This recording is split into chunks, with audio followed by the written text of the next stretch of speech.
Ajeitar aqui. Abra sua Bíblia, por favor, em Gênesis, capítulo 1. Nunca foi tão fácil achar referência.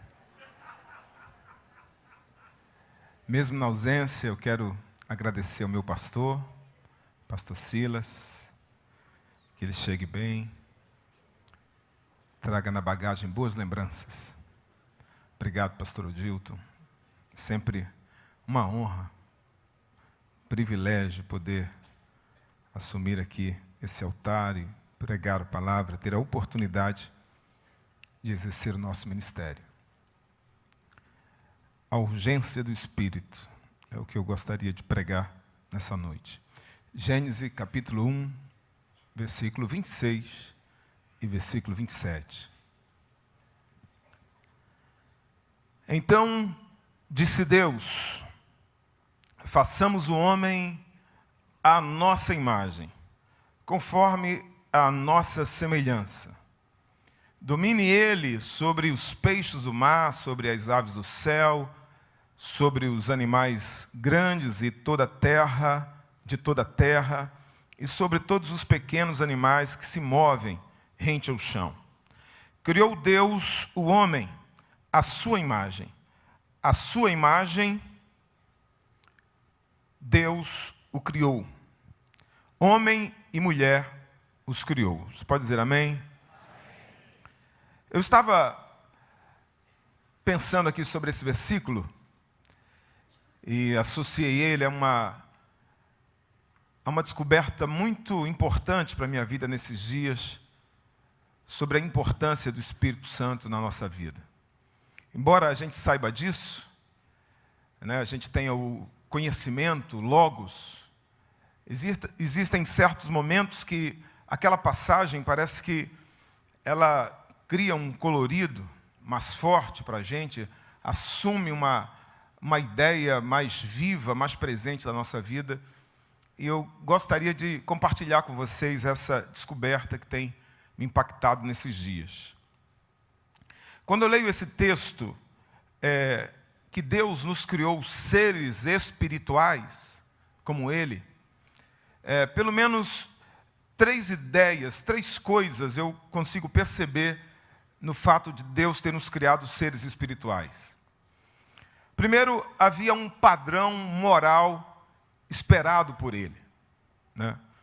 Um padrão, claro, que foi prejudicado pelo pecado, que ficou embaçado por causa da queda do homem, mas que havia um padrão esperado por Deus, havia.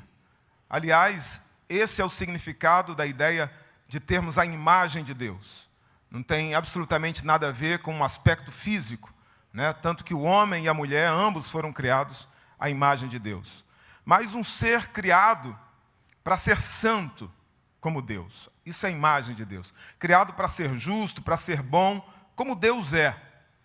E isso, mesmo tendo sido reduzido, né, pelo pecado, a condição que a gente se encontra hoje, isso ainda está em nós, né?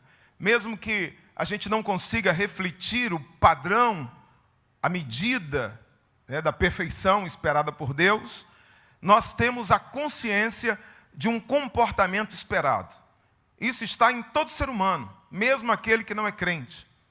Romanos capítulo 2, versículo 14 e 15, diz assim: porque quando aqueles que não têm lei fazem naturalmente as coisas da lei, eles mostram a obra da lei escrita em seus corações. Deus deixou lá, impresso no coração do ser humano. E ele diz que testifica na consciência, aprovando ou reprovando as ações da gente. Isso é uma marca, uma evidência de que o Espírito que Deus colocou em nós é um Espírito que foi colocado como a marca do seu padrão moral. Está no espírito do homem uma consciência divina, né, que produz nele um conceito interno daquilo que é certo e daquilo que é errado. Mesmo que ninguém lhe ensine, mesmo que ele não pertença à cultura cristã, Ele sabe que o que é do outro. Ele sabe que tirar a vida do ser humano é algo errado. Isso está inato, faz parte dele. É o tribunal da alma presente em todo ser humano, criado à imagem de Deus. Claro que esse tribunal interno, nem sempre ele é justo, nem sempre ele é isento. Quando Paulo escreve a Timóteo, na sua primeira carta, capítulo 4, versículo 1 e 2, ele diz: nos últimos tempos apostatarão alguns da fé, dando ouvidos a espíritos enganadores. Ele diz: tendo cauterizada a própria consciência. Aqui não é o circo que pegou fogo, é o tribunal. Está queimado, o juiz morreu.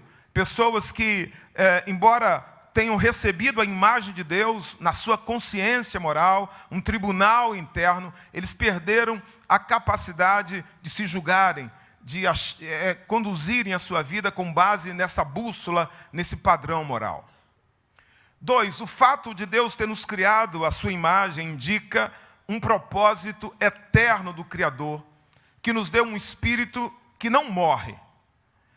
Ora, se Ele nos deu um espírito que não morre, é porque Ele tinha um propósito eterno para esse ser que Ele criou. E só o ser humano tem alma e espírito. Os outros animais, as outras criaturas, têm apenas alma, deixando de existir quando morrem. Mas o espírito humano, ele não morre com o desembanhar da alma. Deus, quando foi criar o homem, Deus não disse, haja o homem. Não, Deus criou com suas próprias mãos. Deus não criou o homem e abandonou ele ao relento, à natureza. A Bíblia diz que Ele planta um jardim para esse homem, indicando que aquele ser seria alguém especial para ele. Mas, sem dúvida, o grande diferencial do ser humano foi o sopro. O Criador nos deu um espírito imortal, um espírito que tem a sua imagem, a sua semelhança. E quando eu penso nisso, eu acho que é atentar contra a inteligência, contra a lógica, que Deus tenha criado um ser com tanta beleza, com tanta perfeição, com tanto cuidado, para dizer, você vai viver 100 anos. Não, Deus nos criou para um propósito eterno. Deus nos criou para vivermos eternamente. De forma alguma nós somos criados para a morte. Por isso que até hoje é algo que não se encaixa com aquilo que a gente pensa, com o nosso coração, com o nosso interior. É algo que nos deixa inconformados. Deus não nos criou também para uma relação de sustento sobre a terra. Os pássaros, os lírios, sim, esses foram criados para serem sustentados, mas nós não.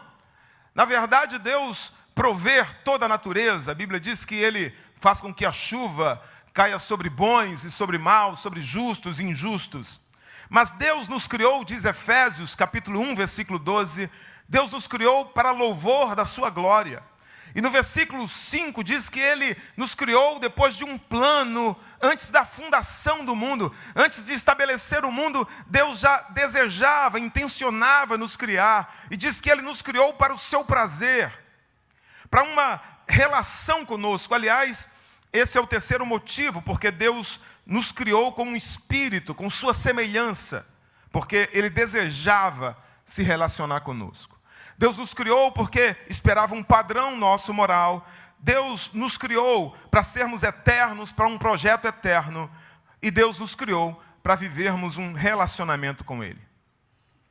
Não pense que Deus é um ser inflexível, um Deus imóvel. Não, Deus é um ser que pode ser tocado em suas emoções, tangenciado em seus sentimentos. É um Deus que reage com alegria ou com ira. Um Deus que sente prazer, que sente alegria, que se agrada, mas que sente nojo, que se entristece. Embora suas emoções não sejam exatamente como as nossas. Ele é santo, Ele é puro, Ele é eterno. Mas sim, Ele se emociona de uma maneira muito parecida como nós nos emocionamos. Ele é um ser relacional, Ele é um ser sociável, que ama e que deseja ser amado. Por isso Ele cria um ser à sua imagem, por isso Ele cria um ser como Ele. Nós sabemos que é mais fácil se relacionar com alguém que pareça conosco, com alguém que tenha semelhança com a gente. Então Deus cria um ser como ele, e isso diz que ele espera falar com esse homem, conversar com esse homem, ouvir sua voz, desenvolver com ele um relacionamento.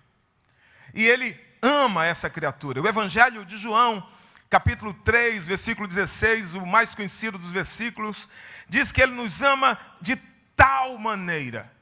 É interessante essa expressão, porque é como se João estivesse dizendo assim, olha, não tem como calcular a maneira que Deus amou a criatura humana. Ele amou de tal maneira, não há comparativo na esfera de conhecimento humano. De tal maneira.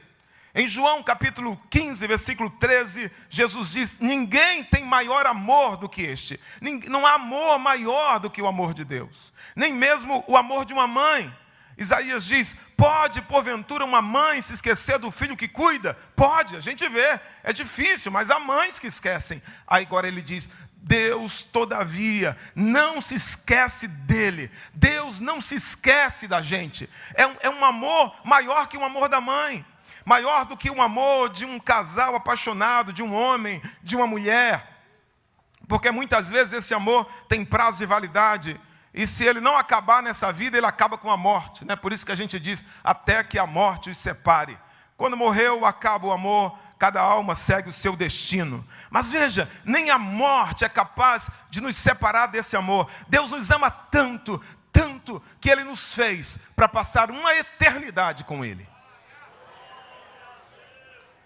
A questão que eu gostaria de desenvolver com você aqui é a seguinte.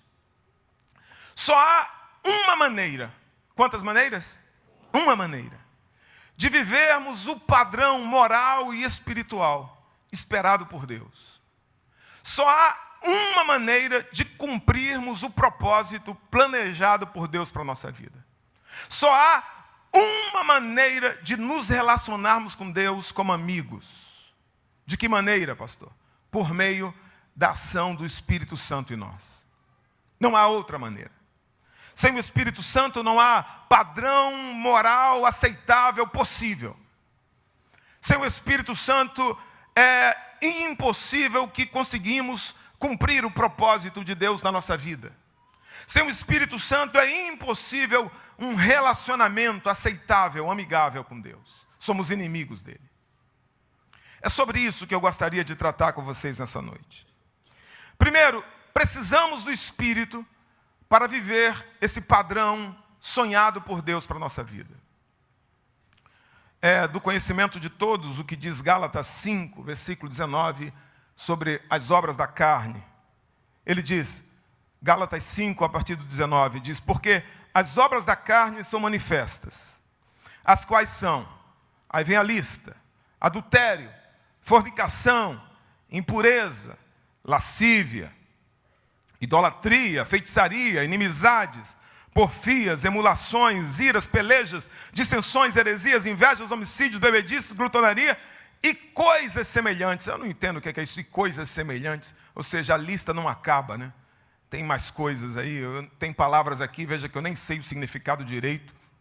Mas a lista continua, e claro que não deve ser nada bom. Se continuasse, a coisa ia piorar ainda mais. Parece a chamada do inferno, né? Lascívia, presente, glutonaria, inveja, porfia aqui. Tá. É uma coisa horrível. São as obras da carne, manifestas, são conhecidas. A carne, na carne é isso que a gente é capaz de produzir. Longe do padrão de Deus. É o fruto da carne, é isso aqui. É conhecido, é o padrão da nossa carne, é isso que ele vai seguir. Mas no versículo 22, ele declara, mas o fruto do Espírito, e Espírito com E maiúsculo, indicando que esse fruto não é fruto do Espírito do homem, da alma do homem, mas é fruto do Espírito de Deus, do Espírito Santo. Ele diz, é amor, é gozo, paz, longanimidade, benignidade, bondade, fé, mansidão, temperança, a chamada do céu. E só o Espírito Santo pode nos fazer viver segundo esse padrão, produzindo esses frutos morais. Você pode dizer amém? Amém. Segundo, e esse eu vou me deter mais, precisamos do Espírito Santo para cumprir nosso propósito, quer nesta vida, quer para a eternidade.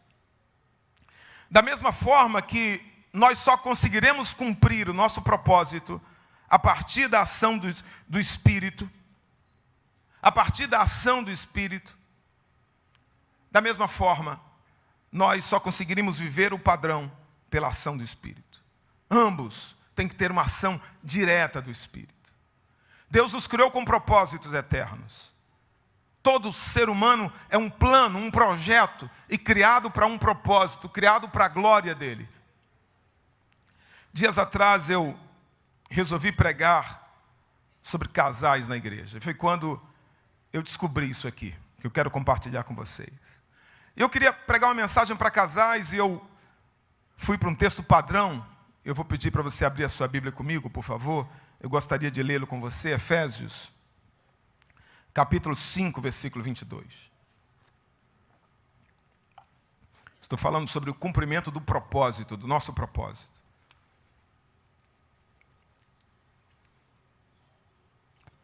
Abra sua Bíblia, por favor, Efésios 5, 22 e 25. Tem um título aí na sua Bíblia? Tem um título aí, não tem?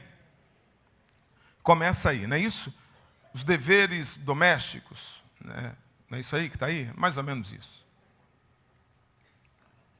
Primeiro, ele fala para quem? Para as mulheres. Vós, mulheres, sujeitai-vos a vossos maridos como ao Senhor. Agora, vamos lá para o 25, para a gente ganhar tempo. Aí ele vai falar agora para os homens. Ele diz: vós, maridos, amai vossas mulheres, como também Cristo amou a igreja e a si mesmo se entregou por ela. Um mandamento apenas. Um mandamento para cada um. Um mandamento para a mulher e um mandamento para o homem. Simples. Muito simples. Sim ou não? Sim, muito simples. Um mandamento. A gente pode complicar isso se quiser, claro, né? Que é próprio dos religiosos e da religião. A gente pode inventar um monte de mandamento para o casamento, um monte de regra, né? 10 deveres para o marido, 20 deveres para a mulher. Já que vamos inventar regras, um pouco de machismo vai bem, né? E a gente inventa regras, e eu imagino que isso tem a ver, irmão, para ter o que pregar, né? Para escrever livros e mais livros sobre o assunto. Mas a verdade é que se a mulher cumprir um mandamento, se o homem cumprir um mandamento, o casamento vai dar certo. Um mandamento.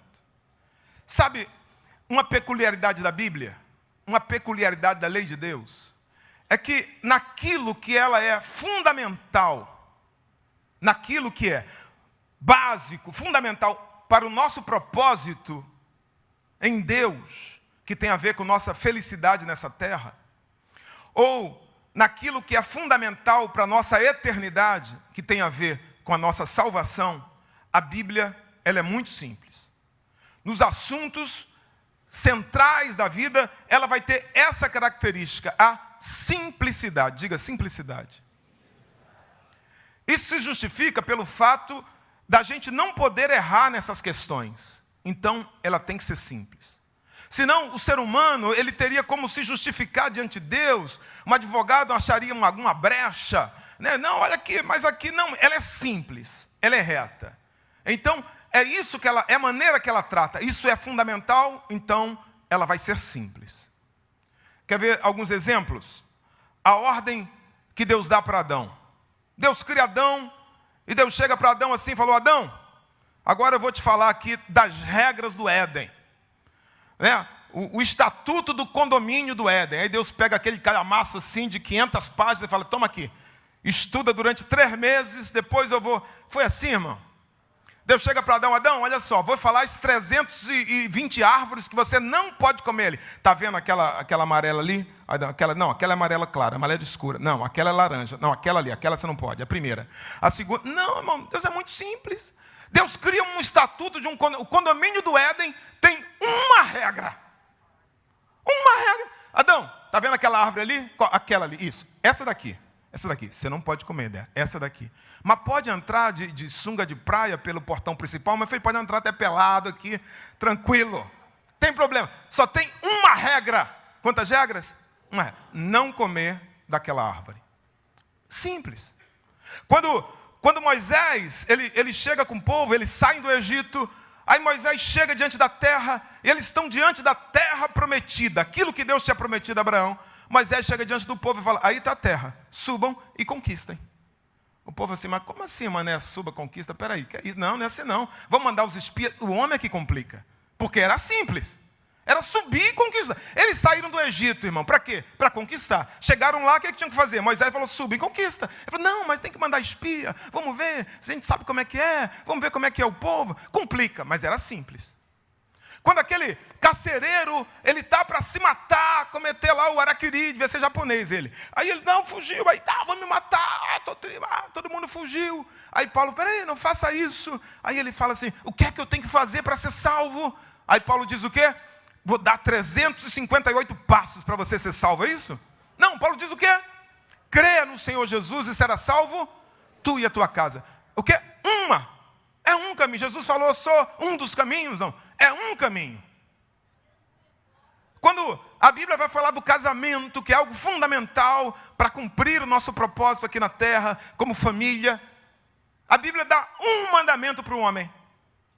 A Bíblia dá um mandamento para a mulher. É simples. A ordem é simples. São ordens simples. Mais simples do que isso é impossível. Só que há uma grande diferença entre ser simples e ser fácil. Elas são simples? Sem dúvida são. Elas são fáceis? Não. Não são. Não são fáceis. Nada aqui é fácil. Mas é simples. É simples. Nenhum ser humano, exceto Cristo, conseguiu cumprir a lei de Deus. Desde a queda de Adão. Nenhum. Romanos 3:23 diz que todos pecaram. Todos falharam. O pecado arranhou, comprometeu a nossa semelhança, a nossa capacidade de cumprir o propósito moral eterno de Deus para a nossa vida. Nos impossibilitou. A lei de Deus, ela é boa, mas por causa dessa impossibilidade, diz Paulo, que ela se tornou a lista dos nossos pecados. Ela se tornou a própria sentença que nos condena. Está aqui na lei, você cumpriu isso? Não, então você pecou. Então se você pecou, qual é a pena? Essa daqui é a morte, está morto, pronto. Ela se tornou a própria sentença que nos condenava. Agora, abra sua Bíblia em Gênesis capítulo 3, versículo 16, por favor. Vamos continuar pensando sobre isso.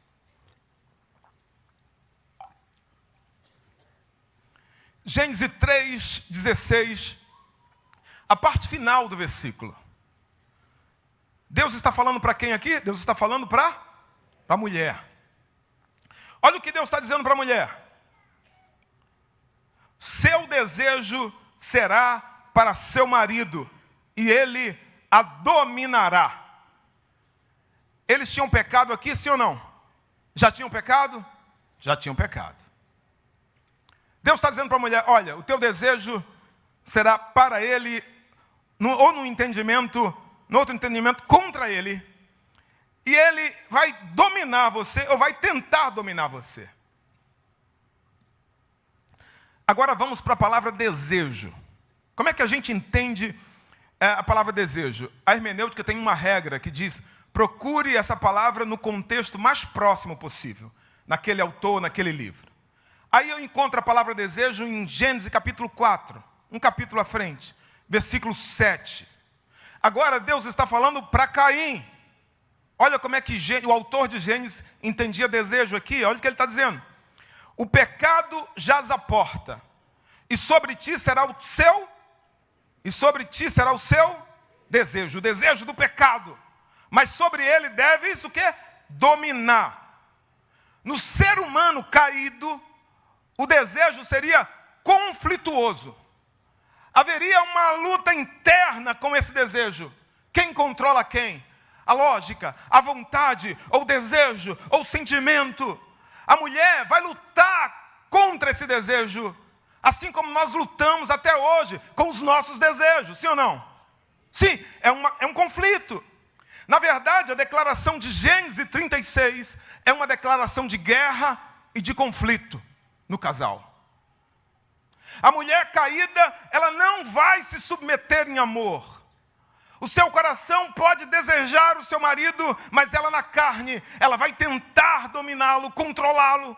O marido não vai amar a sua esposa de forma sacrificial como Cristo. Ele também vai tentar dominá-la, subjugá-la, domá-la. Esse é o retrato do casal após a queda.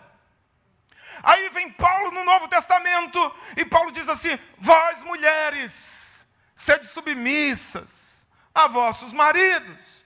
Mas como ela vai conseguir isso? Se ela é tão capaz quanto ele. Aliás, mais capaz quase sempre. Não vou falar sempre porque dá muita moral para elas. Aí ele diz: e vós maridos, amai vossas mulheres. Pense numa coisa difícil para um homem caído. Amar uma mulher. E amar não de qualquer jeito. Amar como Cristo ama a igreja. Mas aquilo que é mais difícil para o homem é exatamente o que é mais necessário. E é apenas aquilo que a Bíblia pede. E a medida do amor será a medida da submissão. E a medida da submissão será a medida do amor. E se um não consegue, o outro também não. Embora a ordem do Novo Testamento seja simples, não será algo fácil para o homem caído amar. Não será fácil para a mulher pelo mesmo motivo. Haverá conflitos internos e haverá conflito entre eles. Só o meu casamento que é assim, ou estou pregando para um grupo de ETs? Hã? É assim ou não é, irmão? E esse princípio, escute, se aplica a todos os demais mandamentos. Basta crer em Jesus para ser salvo. Foi isso que disse Paulo. E é uma verdade. É ou não é? É uma verdade. É algo simples, mas não será fácil. A porta é estreita, o caminho é apertado e ainda tem que andar nele com uma cruz. Não é fácil. É um caminho apenas simples, mas seguir por esse caminho significa o homem deixar a sua carga, esvaziar-se de tudo que impede entrar por esta porta estreita. Como Jesus fala, o rico, entrar no reino dos céus como um camelo pelo buraco da agulha, uma porta estreita que o camelo tinha que se abaixar, deixar a sua carga. Não era fácil ele passar ali. E é com esforço, disse Jesus. Se apoderar do reino dos céus é com esforço, porque tem valor. E tudo que tem valor exige esforço. A chave que abriu minha mente foi a seguinte. Eu quero compartilhar com vocês.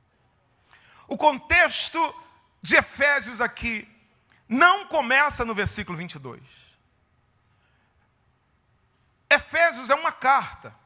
Quando você escreve carta numerando, fazendo um capítulo, sim ou não? Não, você escreve uma carta. Paulo também escreveu uma carta. A numeração de capítulos e versículos foi colocada bem depois. E também os títulos foram colocados bem depois. Então, escute. O texto é inspirado. A numeração, os títulos, não são inspirados. Amém? O contexto dessa passagem tem que incluir o versículo 18. Tem que incluir. Efésios 5. Começa no 18. Ou pelo menos a ideia é a mesma e não pode ser separada. Tem tudo a ver. Amém? E os versículos seguintes. Olha como é que começa o 18. E não vos embriagueis com vinho, em que há contenda, mas enchei-vos do Espírito. Aqui começa. É aqui que começa. Para que eu consiga cumprir o 22 e o 25, eu tenho que primeiro me voltar ao 18 e dizer: ei, você tem que se encher do Espírito. Senão você não vai conseguir cumprir o propósito de Deus. Agora, olha o interessante. Olha como é que a passagem continua. Versículo 19. Falando entre vós em salmos e hinos, e cânticos espirituais, cantando, salmodiando ao Senhor no vosso coração. Irmão, quando você está cheio do Espírito, você fica cheio de alegria. E quando você está cheio de alegria, irmão, você não briga. Quando você está cheio de alegria, irmão, a coisa flui. Lá em casa, meu irmão, quando a gente está feliz, quando ela está feliz, está rindo, rola. Deve ser assim também. Irmão, não tem ninguém mal-humorado. Também se não rola, fica mal-humorado. Tem essas coisas também. Ou seja, o Espírito Santo, a primeira coisa que ele gera no casamento, felicidade. E quando você fica feliz, irmão, aí ó a segunda consequência. Versículo 20. Dando sempre graças por tudo a nosso Deus Pai, em nome do nosso Senhor Jesus Cristo. Quando você está cheio do Espírito, a murmuração vai embora. Você fica cheio de gratidão, irmão. O sol amanhece, aquele dia amanhece, aquele solarão, você fala, meu Deus, que sol maravilhoso, que dia lindo. Aí de repente você abre sua janela, o dia está chovendo, você fala, como eu amo, cheiro de terra molhada, um friozinho, você gosta de tudo, nada te aborrece, irmão. Ela pisa no teu pé, você fala, desculpa que meu pé estava embaixo do seu. Irmão, quando você fica grato, quando você está, não tem murmuração. Agora já uma pessoa murmuradora, reclamona, né? O que é que Salomão fala? É melhor morar no deserto. Então tem que fazer o quê? Se encher do Espírito. Olha o versículo 21. Sujeitando-vos uns aos outros no temor do Senhor. Quando você está cheio do Espírito, você fica humilde. E você reconhece o valor do outro. Você reconhece a importância do outro. Oh, meu amor, você merece. Oh, eu podia ter feito mais. Oh, é para você. Quando você está cheio do Espírito, você reconhece o outro. Você fica humilde. O vinho aqui no texto, o que é o vinho? O vinho, tem vinho na natureza, irmão? Tem vinho, fonte de vinho? Árvore de vinho? Não. O vinho é uma produção humana. Não há vinho na natureza. A ideia é que aquilo que o homem produz pode alegrar por um tempo. Aquilo que o homem produz pode disfarçar os problemas. É o caso da embriaguez. O esquece por um tempo, mas o resultado é a contenda. Aquilo que o homem produz vai sempre tentar dar um jeito, mas terá como resultado a contenda. A solução não pode vir da produção humana. A solução só pode vir do Espírito. É Ele que gera alegria permanente. É Ele que gera gratidão profunda. É Ele que gera humildade e admiração mútua. A solução de Deus é sempre melhor do que a nossa.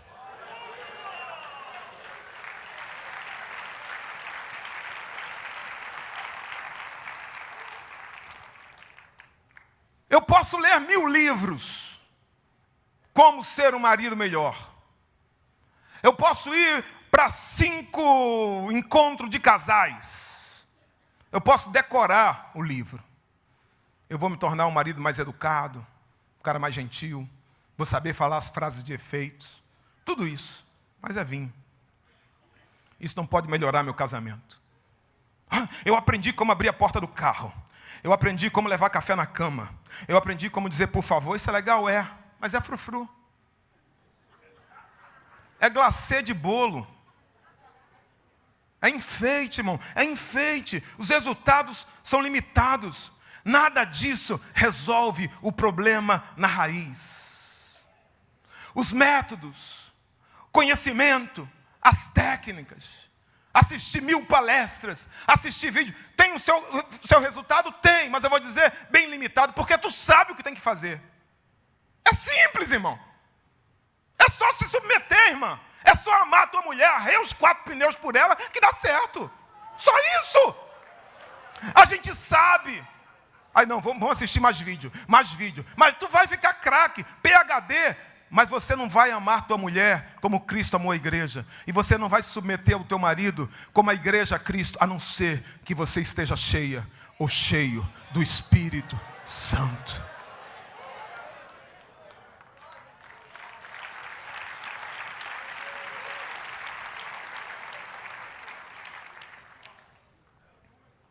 É forte mesmo.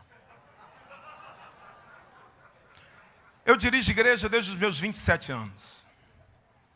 Já se passaram mais de 10. Não posso mentir no altar.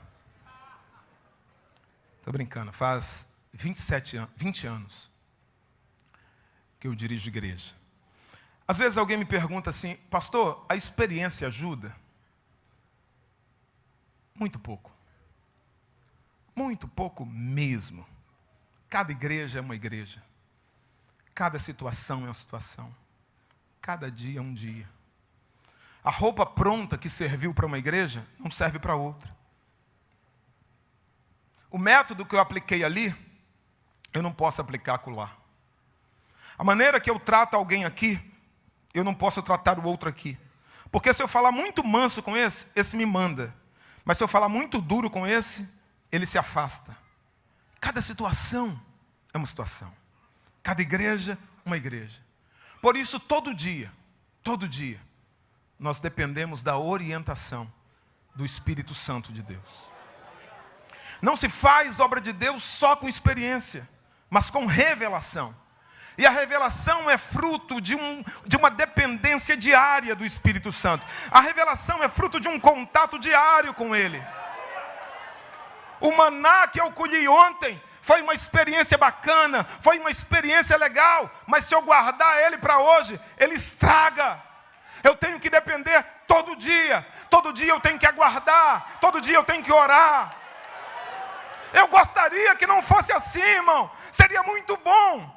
Hein, Orestes? Que a gente pregou uma mensagem aqui, a gente decora e fala, prega igualzinho ali que funciona. Não funciona, não é assim, irmão.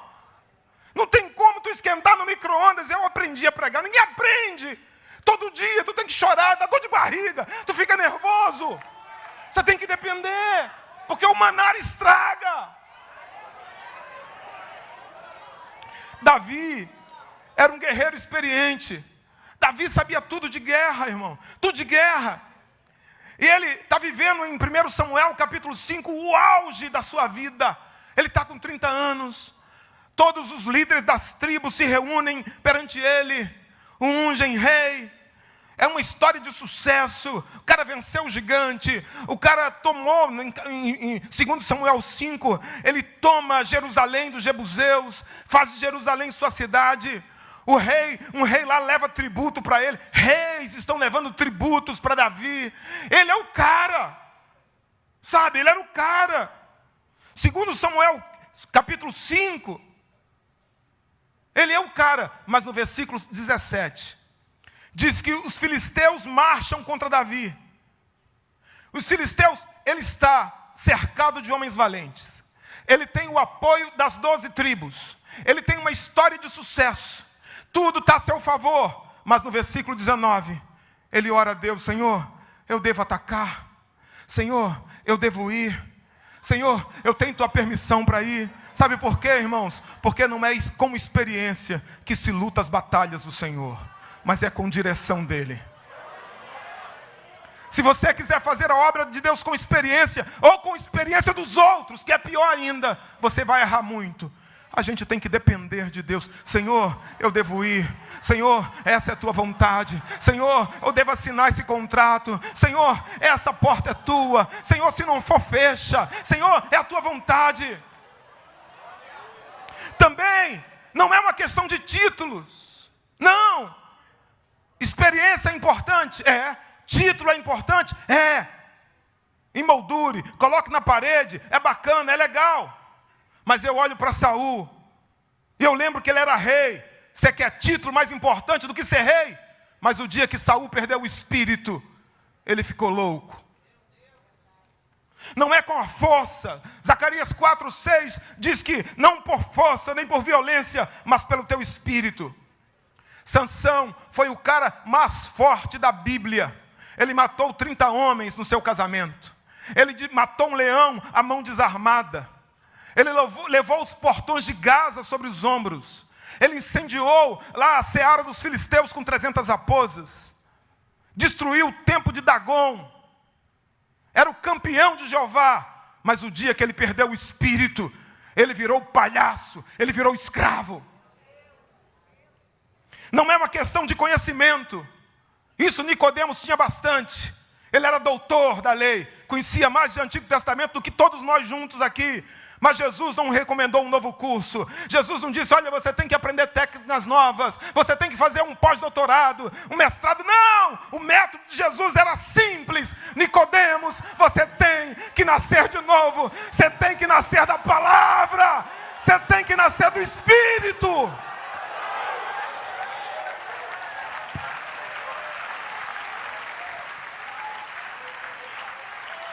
Não é uma questão de inteligência humana. Não é.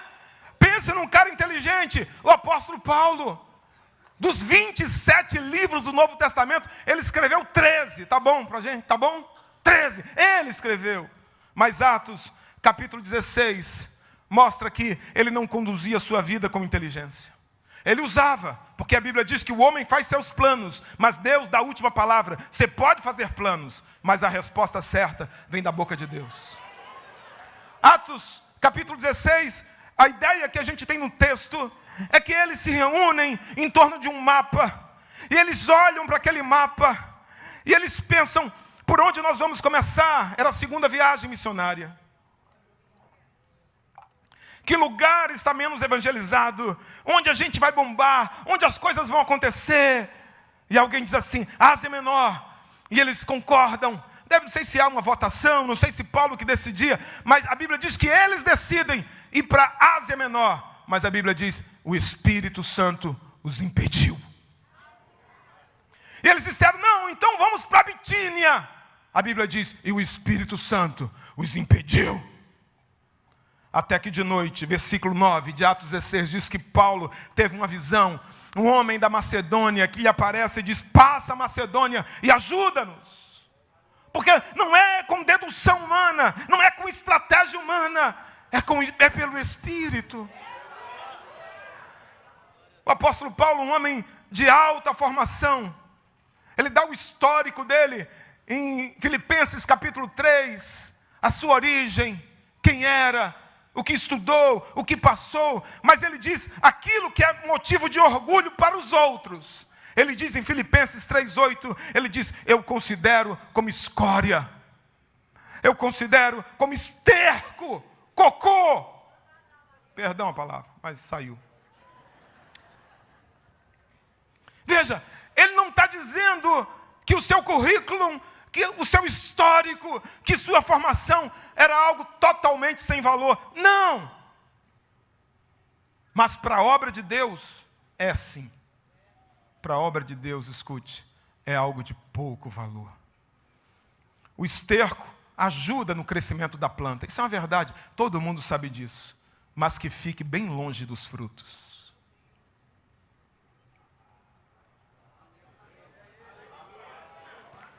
Que o nosso fruto não seja fruto de esterco, porque todo mundo percebe, fruto do conhecimento humano, mas que o nosso fruto seja fruto do Espírito, que atrai, que é alimentado pela seiva da vida, que cheira bem. Aplauda o Senhor, aplauda o Senhor.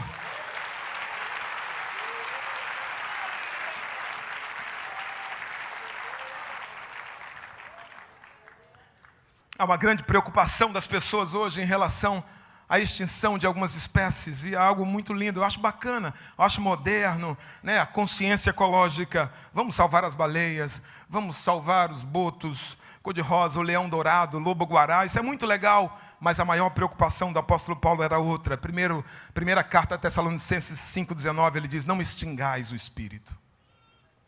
Essa era a grande preocupação do rei Davi. Sabe por quê? Por que Davi tinha essa preocupação? E ele expressa isso no Salmo 51. E eu fiquei pensando, é fácil, porque ele viu o que aconteceu com Saul, quando Saul perdeu o espírito. Esse era o medo dele. Aí, quando ele ora no Salmo 51, no versículo 11, provavelmente depois de ter cometido o pecado tão conhecido, a oração dele no versículo 11 é algo que me chama a atenção, porque ele diz assim, ó Deus, não me lances fora da tua presença, e não retires de mim o teu espírito. Irmãos, quem estava falando aqui é um dos homens mais poderosos da história. Esse cara tinha muita coisa para perder. Ele tinha o trono, ele tinha um palácio, ele tinha muitas riquezas, ele tinha um harém, ele tinha fama, mas ele não está dizendo: Senhor, não retira a minha fama. Senhor, não retira a minha riqueza. Senhor, não retira o meu poder. Senhor, não retira o meu harém. Não! Ele está dizendo: Senhor, não retira de mim o teu espírito. Em outras palavras, ele está dizendo: Senhor, pode tirar tudo, mas não retira o teu espírito. Somente reis, profetas e sacerdotes recebiam a unção do Espírito no Antigo Testamento. Hoje, ele foi derramado sobre servas e sobre servos. Qualquer crente que está aqui, o mais simples, não precisa ter título, ele tem o Espírito Santo. Sabe o que Davi estava dizendo? Davi estava dizendo: Senhor, eu perco o título, eu abro mão, mas me deixa ser crente, me deixa ser servo, me deixa ser servo. Não me tira o Espírito. Irmãos, nós sabemos o que precisamos fazer para ser o melhor obreiro. Não precisa ninguém chicotear, bater um tambor, bum, bum, para a gente remar. A gente sabe que tem que remar. A gente sabe o que tem que fazer. Sabemos o que precisamos fazer para ser um marido melhor. Sabemos ou não sabemos, irmão? A gente sabe, irmão. Ainda mais quem tem a mente de Cristo, sabe todas as coisas. O que é isso? Sabe qual é a vontade de Deus. Você sabe, minha irmã, o que tem que fazer para ser uma esposa melhor. Sabe. Não precisa ler 20 livros para isso não. Você sabe. A questão é que sem a ação do Espírito Santo, nós não conseguimos fazer o bem que gostaríamos de fazer. Precisamos do Espírito Santo para viver o padrão que Deus planejou para a gente. Precisamos do Espírito Santo para cumprir o nosso propósito. E 3, precisamos do Espírito Santo para viver o relacionamento ansiado por Deus ao nos criar à sua semelhança. Precisamos do Espírito Santo. Esse ano a gente tem chamado o ano de buscar mais a Deus. Você pode dizer isso? O ano de buscar mais a Deus. Eu tenho pensado bastante sobre isso. A palavra busca, o verbo buscar, encerra pelo menos 3 ideias. Distanciamento, isto é, afastamento, separação. 2, necessidade, carência, falta. E 3, valor, importância, reconhecimento. Primeiro, buscamos a Deus, por quê, pastor? Porque estamos afastados dele. Porque fomos afastados dele. Você não precisa buscar o que está perto. Você não precisa buscar. Eu não posso dizer para alguém: eu vou buscar essa Bíblia. Tem sentido, irmão? Eu vou buscar essa água. Não tem, ela está perto. Eu só preciso buscar aquilo que não está aqui, aquilo que está lá. Antes da queda, o homem não precisava buscar Deus. Não. Você não vê, Adão, vamos para o culto, Eva, vamos buscar a Deus. Não precisava. Deus ia ter com ele. Não havia separação. Não havia distanciamento. Não se buscava a Deus. Deus ia ter com o homem. Mas a queda nos tirou, nos roubou essa condição. Expulsou o homem do Éden. Colocou uma barreira, um limite. Não teve mais acesso livre à presença de Deus. Não. Até os sacerdotes do Antigo Testamento tinham medo de se aproximar de Deus. Temiam, porque sabiam que podiam ser fulminados. Então era um cuidado. Havia temor de se aproximar de Deus, porque Deus se distanciou do homem. Isaías 59:2 é um texto muito conhecido que fala sobre isso. Diz que os nossos pecados fazem separação entre nós e Deus. Buscar a Deus, o que é buscar a Deus? Buscar a Deus é buscar a diminuição dessa distância que nos separa dele. E o que significa isso? Significa deixar o ambiente de pecado, abandonar a mente de pecado e se aproximar do ambiente, da realidade de Deus, do ambiente de santidade. Buscar uma renovação de mente. E isso só é possível por meio do Espírito Santo. Senão, não vai haver esse desejo, não vai haver essa fome, essa centelha, essa ignição. É o Espírito que nos convence do pecado. É o Espírito que nos convence da justiça e do juízo. É Ele quem nos desperta para a realidade de Deus. É Ele que faz a gente reassumir a nossa identidade espiritual, a nossa identidade eterna. Porque senão a matéria nos consome, sabe, rouba a nossa realidade espiritual. Porque Paulo chama isso aqui de habitação temporária. A gente não é isso aqui não. Em outras versões diz aqui é barraca. Porque Deus tem preparado para nós uma casa eterna. Mas essa realidade é o Espírito, está preso a ela. E temporariamente. E ele geme pela habitação eterna. Mas por enquanto, estamos aqui nesse corpo de pecado. Então, fomos distanciados dele. Por isso precisamos buscá-lo. E significa o quê, pastor? Deixar o pecado e se aproximar de Deus. Eu não posso fazer uma coisa e não fazer outra. Fazer uma coisa é necessariamente fazer a outra. Se eu me aproximo do mundo do pecado, eu me afasto das coisas de Deus. E se eu me aproximo das coisas de Deus, eu me afasto do pecado. E eu não posso fazer as duas coisas ao mesmo tempo. Eu estou afastado dele e eu tenho que me aproximar dele. Isso significa me afastar do que é mundano. 2. Buscar a Deus tem a ver com necessidade. Diga necessidade.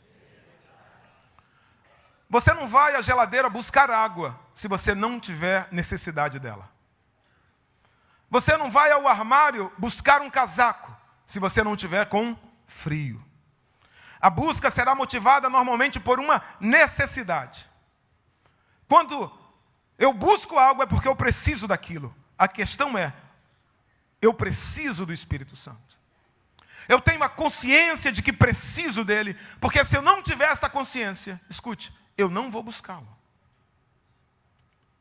Por isso que Paulo diz que podemos buscar dons. É algo que depende da minha consciência de que eu preciso daquele dom. E isso não pode ser respondido com uma oratória bonita.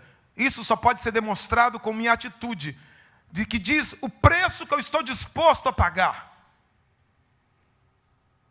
Aquelas virgens, elas não quiseram comprar o azeite em tempo oportuno.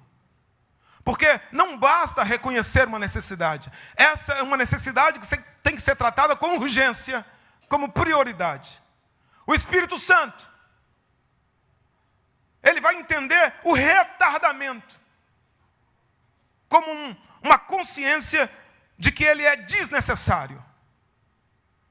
Ó Espírito Santo, eu preciso de ti. Será que você pode dizer isso? E eu preciso com urgência. Eu preciso, não é a semana que vem. Não é a congresso que vem. Não é para ver qual é o tema do ano que vem. Eu preciso hoje. Eu preciso agora. Eu preciso nesse momento. Sabe, se não tocar nele hoje, eu fico pensando a mulher do fluxo de sangue. Se eu não tocar nele hoje, pode ser que eu nunca mais tenha essa chance. Pode ter certeza, era isso que estava na cabeça dela. E era verdade.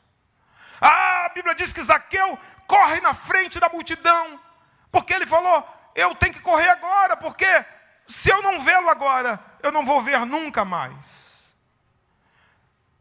Não adiantou, né, alguém chegar para o cego e falar, rapaz, para de gritar, rapaz, você está incomodando. Não adiantou, ele ia gritar, irmão, até que não tivesse mais fôlego. Sabe o que essas pessoas têm em comum? Elas tinham primeiro o senso de urgência. E eles precisavam muito daquilo que eles estavam buscando.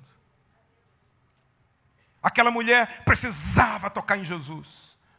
Zaqueu precisava ver Jesus. O cego precisava ser curado da sua cegueira.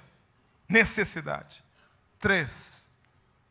Eu busco aquilo que eu considero importante. Aquilo que tem valor para mim. Aquilo que tem significado para mim.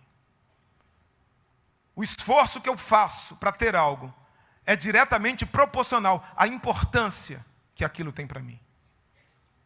Essa é uma regra universal para a vida. Se algo é pouco importante para mim, pode estar certo. Eu vou desistir fácil. Eu canso logo. Eu vou arrumar uma desculpa. Está frio, está tarde, está chovendo, eu estou cansado. Trabalhei, tive que viajar, porque aquilo não é muito importante para mim. Mas se algo é realmente importante, se eu quero realmente, se eu julgo aquilo como algo fundamental para mim, pode estar certo, eu vou dar meu jeito, eu vou me arrastando, eu vou cambaleando, sabe, eu vou fazer qualquer coisa, eu vou pagar o que for preciso, mas eu não volto atrás, porque eu quero muito. Se uma moeda de 10 centavos cair do carro, você não para o carro para pegá-la. Aliás, se você encontrar ela na rua, irmão, dificilmente você vai se abaixar para pegar uma moeda de 10 centavos. Só se o tio Patinha se converteu. O pessoal não sabe nem mais o que é tio Patinha mais novo, né? Na minha idade sabe. Você não vai. Por quê? Você acha que aquilo não é importante o suficiente para você buscar. Mas se for um bolinho de nota de 100, hein? Aí eu quero ver, aí a coisa muda. Por quê, pastor? Porque aquilo você julga importante, merece o seu esforço. Você coloca a mão dentro do cesto, mesmo correndo o risco de ser picado por uma serpente. Você, meu irmão, levanta a tampa do bueiro. Você levanta a cerca de arame farpado, você passa, você dá um jeito. Você faz qualquer esforço, porque aquilo é importante o suficiente. O quanto o Espírito Santo é importante para nós. Qual a importância dele na nossa vida? Que importância ele tem para a nossa igreja, para o nosso propósito? Eu diria total, total. Isso foi tudo que eu tentei pregar hoje. Concluindo, enquanto Jesus esteve no túmulo, 3 dias, a Bíblia diz que 3 dias aqueles discípulos ficaram trancados numa casa. Não houve pregação, não houve evangelização. Ninguém fez a obra de Deus. Serginho, me ajuda aí se estiver aí. Ninguém fez a obra de Deus, ninguém. Por quê, pastor? Porque eles estavam tímidos, eles estavam amedrontados, temerosos. Eles não poderiam jamais cumprir o propósito da igreja, cumprir a missão que Jesus lhes deu. Jamais. Até que Jesus ressuscita, e eles se alegram, e eles veem Jesus, aleluia, e eles estão cheios de alegria, confirmam a promessa da ressurreição, mas Jesus sobe aos céus, e eles voltam para Jerusalém, e eles ficam no cenáculo 10 dias, trancados de novo. A ordem era clara, Lucas 24, 49, Jesus disse, ficai em Jerusalém. Até quando? Até que do alto sejais revestidos de poder. Fica, espera, aguarda.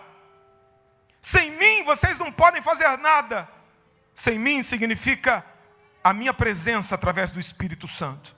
Sem o Espírito Santo vocês têm que aguardar, têm que esperar. Mas não muito depois desses dias recebereis a virtude do Espírito Santo. Aí sim, aí vocês me serão testemunhas em Jerusalém, onde vocês estão, Judeia, Samaria e até os confins da terra. Sem o Espírito Santo, igreja vira mero grupo social. Sem o Espírito Santo, culto vira reunião. Sem o Espírito Santo, irmão vira gíria. Sem o Espírito Santo, oração vira ladainha. Sem o Espírito Santo, servir é uma humilhação. Sem o Espírito Santo, púlpito vira palco. Sem o Espírito Santo, louvor vira apresentação. Sem o Espírito Santo, pregação vira palestra motivacional.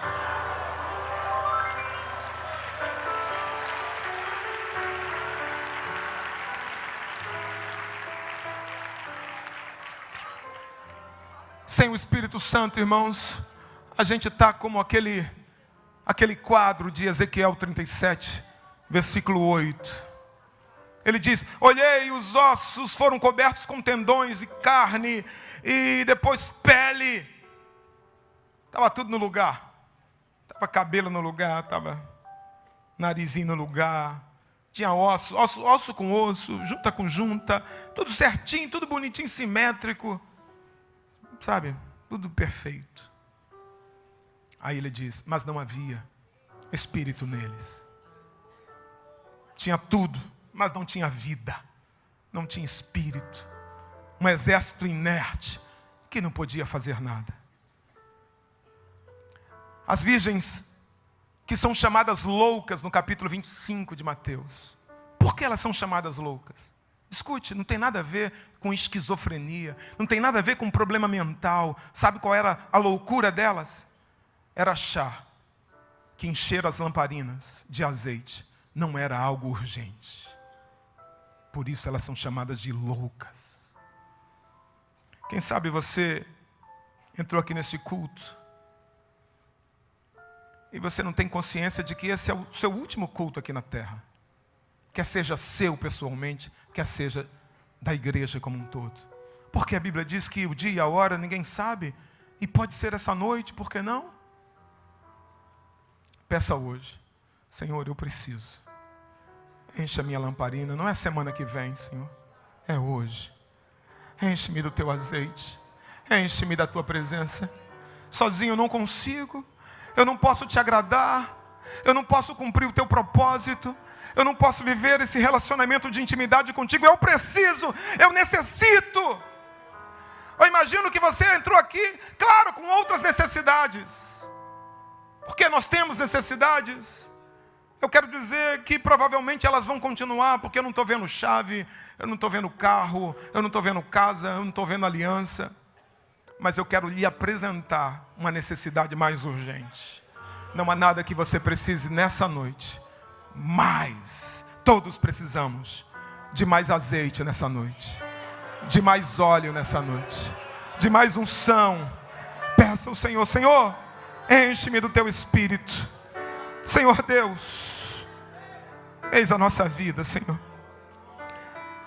Nós viemos aqui e a gente está num mundo tão materializado, a gente está num mundo tão materialista, que às vezes nós nos esquecemos que o nosso propósito, ele é eterno.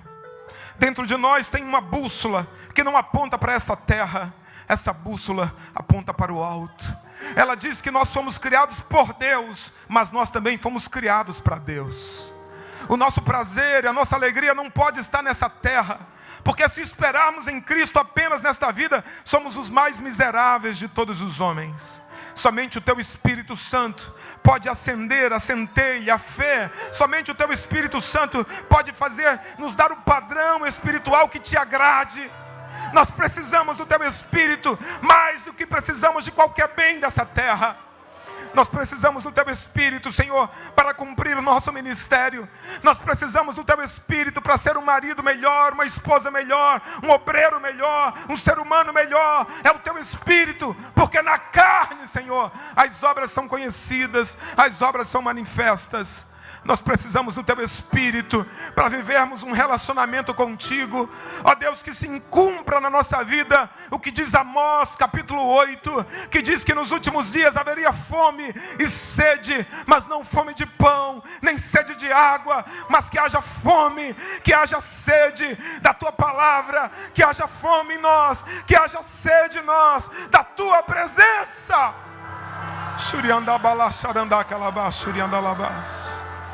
Que Deus nos abençoe, que Deus abençoe a tua vida, em nome de Jesus.